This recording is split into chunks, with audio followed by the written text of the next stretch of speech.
2025 চনৰ জিএনএম আৰু BSc nursing কোৰ্চৰ application form আহিছে। ফৰ্ম ফিল আপ ইতিমধ্যে আৰম্ভ হৈছে। যিসকলে চৰকাৰী জিএনএম বা বিএছচি নাৰ্ছিং কোৰ্চত এডমিশ্যন ল'ব বিচাৰিছে, তেতিয়াহ'লে এতিয়া online application form fill up কৰিব লাগিব।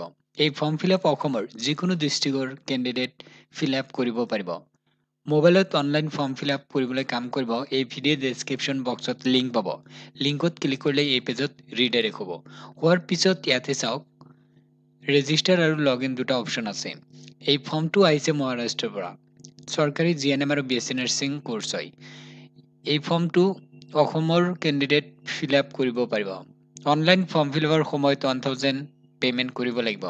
আৰু যেতিয়াই অসমৰ এপ্লিকেশ্যন ফৰ্ম আহিব জনাই দিয়া হ'ব। যিসকলে এই ফৰ্মটো ফিল আপ কৰিব বিচাৰিছে এতিয়া ফিল আপ কৰিব পাৰিব, কাৰণ লাষ্ট ডেট এক্সটেণ্ড কৰি মাৰ্চ মাহৰ 10 তাৰিখলৈকে কৰি দিছে। আগতে আছিল ফেব্ৰুৱাৰী মাহৰ 28 তাৰিখ আছিল, কিন্তু তাৰ পিছত নোটিচ ওলাইছিল যে এক্সটেণ্ড কৰি দিয়া হৈছে।